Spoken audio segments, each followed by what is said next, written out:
Hello there. My name is Jean Tiberio, and I'm a nutritionist and a wellness coach. You're listening to Healing Outside the Box. My goodness, this is episode 199, and I'm calling it, Should I Do a Dietary New Year's Resolution? I imagine we've all been there, done that, but maybe it's time to talk about whether it's a good thing for each and every one of us to do. First of all, I hope everyone had a lovely holiday. I certainly did. As usual, I picked out a holiday movie for this season. In this year, it was Anchorman, starring Will Ferrell as Ron Burgundy. Now, if any of you out there have seen this movie, you may recall that it is perhaps not the best choice for a holiday movie. So I scolded my imaginary friend and advisor, Minnie Jean, for even suggesting it. Later today, I'm going to be viewing and reviewing a movie that was put out by Food Matters TV, and it's called Whose Goals Are We Chasing? So I'll get back to you on how that goes after I've viewed it. But let's get back to our New Year's resolutions. First, let's think about what a New Year's resolution is. Is it a plan or an outcome? In my opinion, I see it more as an outcome, or a long-term goal that you say want to achieve by planning X, Y, and Z. So it makes perfect sense to say to yourself, in the new year, I want to eat healthier. In the new year, I want to get more exercise. In the new year, I want to feel less stressed out. Once we have our long-term goals mapped out, then perhaps we could make ourselves, say, 3-month or 1-week action plans that lead to our long-term goal. I think where we sometimes go off the rails is when we put an urgency to it. Say, I want to lose 10 pounds in 30 days. As a nutritionist working with clients, I see this urgency come up more often just before the new year. No surprise there. It is, of course, perfectly understandable to want to put a stop to holiday time eating, especially if the holiday foods were eaten over a stretch of, say, a few weeks rather than a few days. But I'm here to say that there's not that much of an urgent need for a strict reduction in calories, or carbohydrate, or fat. You may remember the once popular theory of a set point to our body weights. It basically says that everyone has their own range of their set weight. The theory goes like this. When we lose weight and fall below this set weight, our bodies want to gain the weight back to our set point.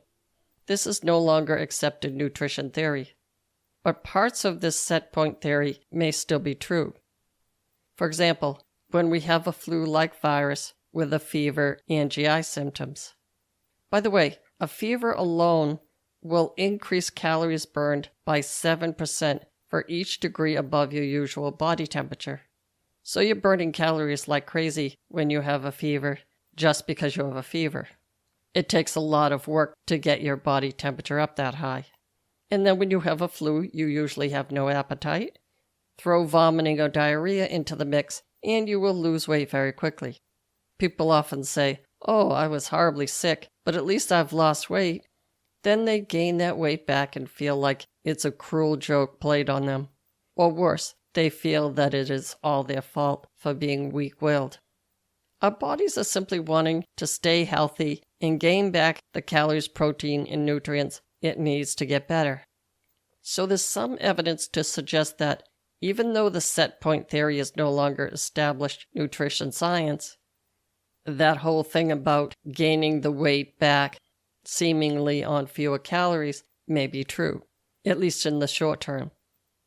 But that means that there's also some evidence to suggest that if you eat more than your usual intake for, say, about a week during the holidays, your body temperature may actually go up a bit and your metabolic rate might increase a bit. Both of these will help you lose those few extra pounds that you've gained over a week's time. In other words, there's no reason to panic. Now, there's a couple of New Year's resolutions, dietary-wise, that seem like a good idea, but maybe not such a good idea long-term. The first is any type of colon cleanse. I know, you're missing that roughage this time of year, assuming you're eating enough roughage to miss it. So a good colon cleanse seems like it would solve that. But here's the thing. our bodies actually have an amazing ability to clean themselves. If you really feel that you need coffee, juice, or a special oxy powder colon cleanse to clean up your colon, it suggests to me that your everyday diet may need to be cleaned up instead. I've seen those oxy powder colon cleanses on the internet, and boy, it sounds like such a great idea. But it's not.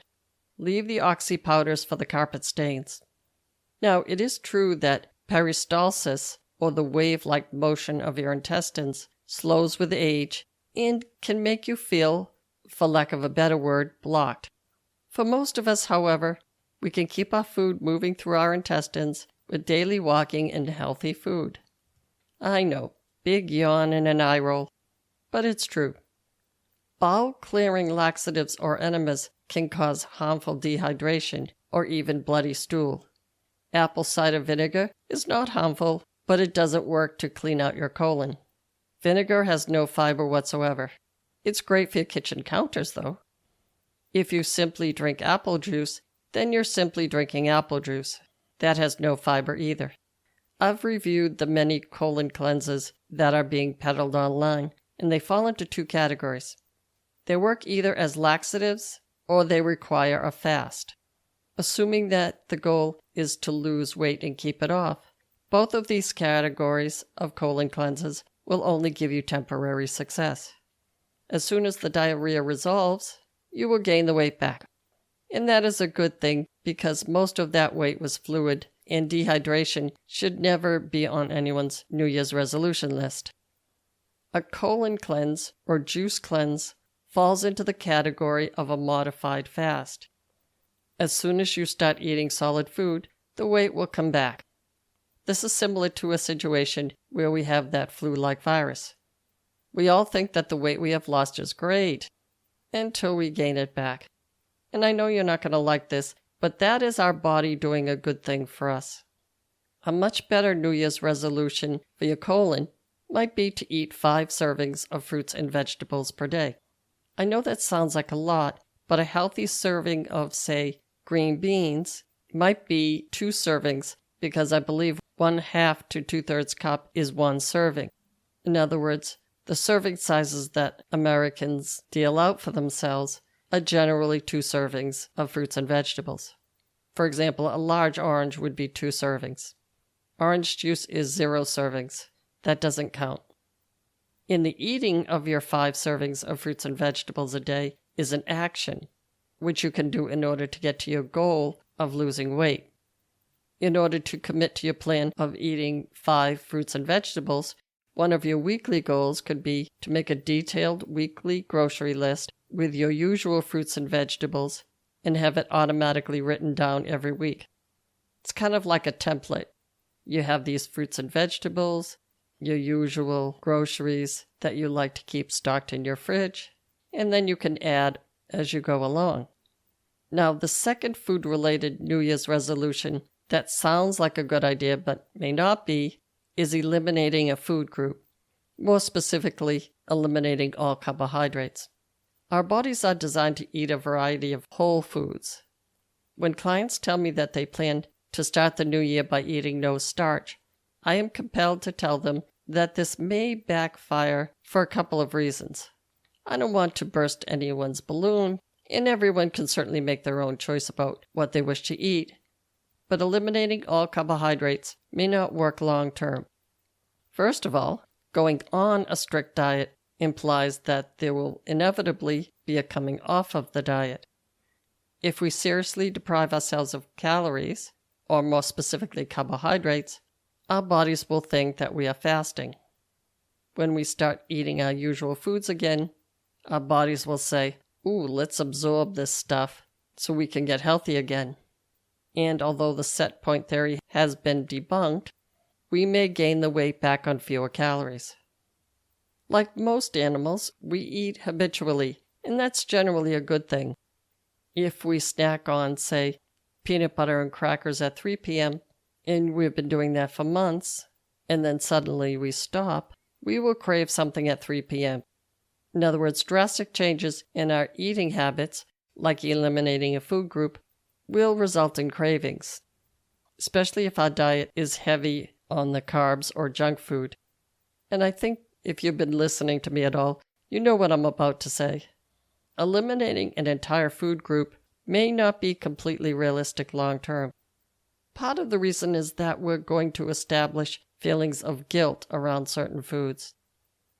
We try to eliminate them, and then we feel bad about ourselves for failing, which results in more guilt. A healthier plan may be to cut down on portion sizes of those snack foods, or exchange it with a similar snack that's healthier. The second reason that eliminating carbs may not work long term is that it implies that all foods in nature fall into either a good food or a bad food category. For example, if we say, I will eliminate all starch, that would include healthy vegetables like sweet potatoes and healthy grains like oatmeal. Even greens like spinach and green beans have carbs in them. What they don't have is fat. According to recent science, and I'm going to sound like a broken record here, the healthiest diet overall is the Mediterranean type diet. This diet includes a variety of whole foods, mostly plants, with nuts and seeds, olive oil, lean meats, and fish. Whenever possible, and as your budget allows, organic is best. If you have gastrointestinal problems that seem to be triggered by one particular food, it is best to seek the advice of a nutrition professional. And if you know the nuts and bolts of your long-term eating goals and just need information on how to put it all together, i.e. action steps, you can connect with a nutrition to help you with that. OMG, I just happen to be one. So if you want to just talk to me about your goals and how to get there, I'll be in your corner. I'll give you some advice, etc. And we can do this nutritionist thing for about an hour. Then maybe we can set some long-term outcome goals and then some short-term action goals. And then I'll send them to you. If that's something that sounds like a good idea, you can contact me on my contact page, which is on my website, healingoutsidethebox.com. And I'll have all the links in the show notes as well. Well, that's all I have for you today. Be well, and I wish you health and happiness in the new year. And I will return next week for another episode of Healing Outside the Box.